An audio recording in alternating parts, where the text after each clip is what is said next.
So first of all, Carla, thank you for, to giving that opportunity to us to give the interview. And thank you for your service. I know you've been in the Navy service. It's amazing. You're a beautiful woman. You're running for the politics. And your speech is perfect just now before, just a minute before. And you mentioned a very good thing about Joe Biden. He's just only 1 year in politics in the White House, but so many things to do.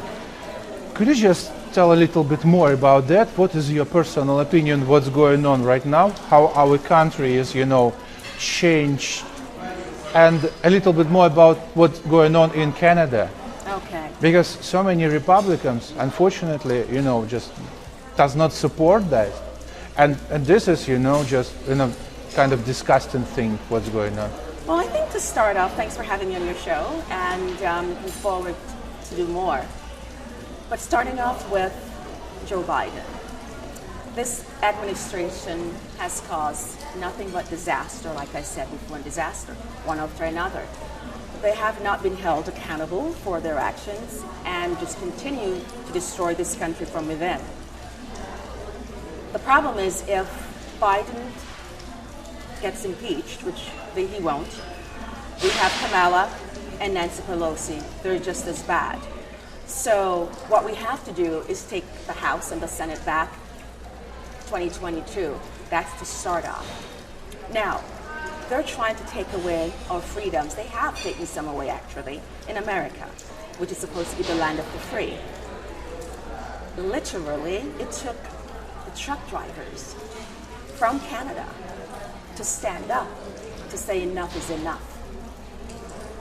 I was a little bit disappointed that it didn't come from the Americans because, as I said, we are supposed to be the land of the free and the brave. But they did. And hopefully we will wake up and see the light as well, that we won't allow them to take over our lives and tell us when to go, what to do, where to go. It's just not acceptable. We are free people, and we need to remember that. I think also with what's going on, I'm very disappointed with Afghanistan. We literally surrendered and left everything there, including our people. So therefore, our allies don't believe us or trust us anymore. And now we're going into another event that maybe don't need to be there, or if we do, how can we be assured that they're going to be doing the right thing? Because obviously what took place in Afghan was not the appropriate thing to do, the appropriate exit. In Afghanistan is the horrible situation. I mean, we have $85 billion with the military equipment, which is the high-quality military equipment. And also what's the worst thing happened, the whole country has to recognize Taliban. Yes, and slowly but surely, I think people are waking up with the inflation the way it is now, the high gas, high rent, high mortgage, high food price. It's showing. So the question is, do we want to deal with the outside and forget about our Americans? Or do we try to stabilize our country before we start doing anything else? And right now, President Trump has strengthened our defense system, our military, but now they're being, for whatever reason, if you are not vaccinated, they have literally turned this country upside down for not being vaccinated. So therefore we lost a lot of work, jobs. So I'm not sure where they're heading right now, but all I know, we need to get our Republicans in the office. Let's sit there and figure these things out and start implementing them, because we don't have a lot of time. We just don't. And 2024 is still a long way to endure with Biden and his administration. But 22 is coming. And the question about Florida itself, so many countries all around the world supported freedom of convoy, but not in Florida, unfortunately. I don't know why. What is your opinion why? Maybe it's, because of so many Democrats, mayors around. Maybe. I can answer that actually. A lot of them are not informed. Quite a few people just watch CNN.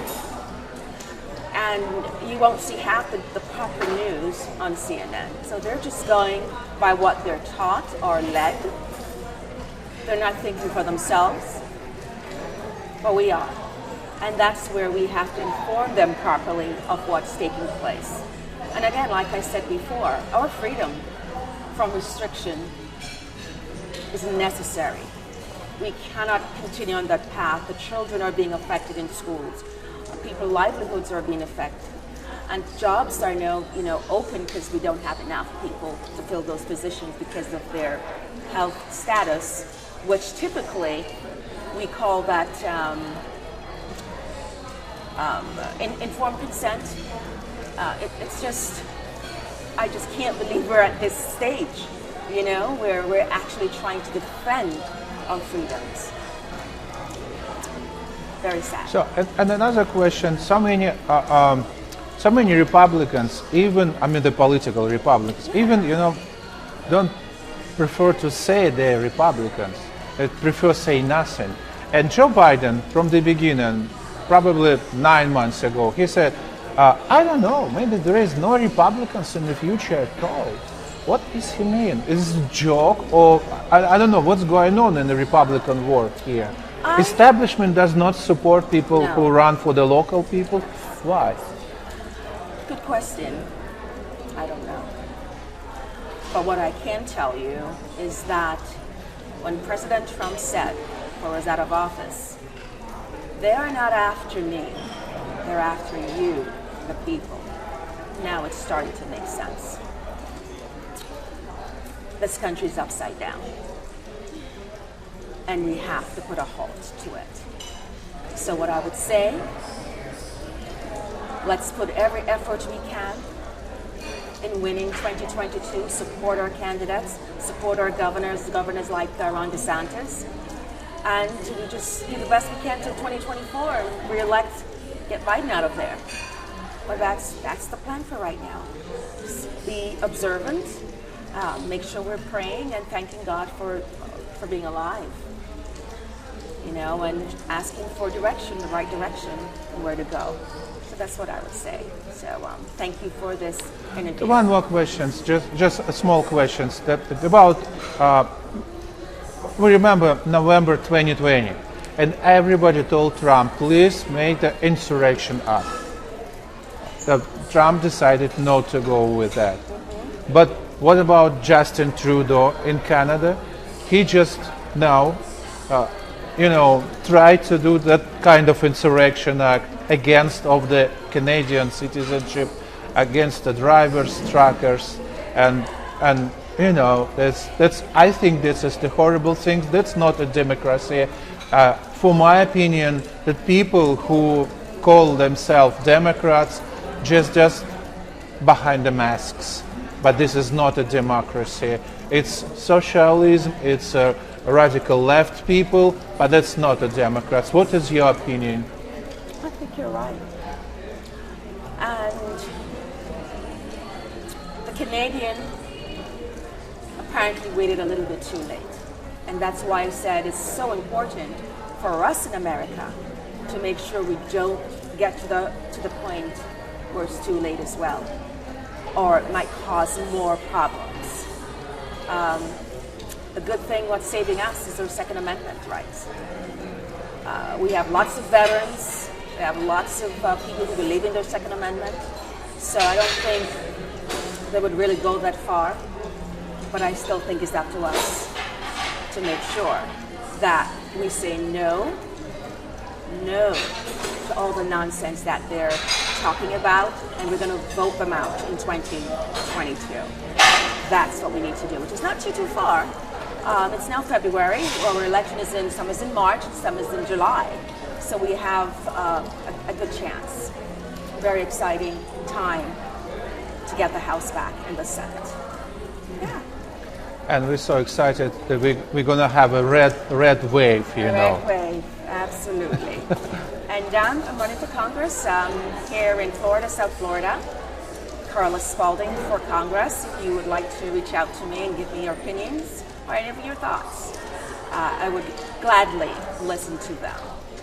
So again, thank you. Thank you. I wish you win, and so I'm really looking forward for the Thursday broadcast Thursday with you and interview. TwoCats Video Production. And would you tell everyone that I'm so sorry about yesterday? But I will see them on Okay, it Thursday. happened. Thank you, Carl. Thank you so much. Yeah, thank you for your time. Thank you, darling. Thank you. Thank you. You're welcome.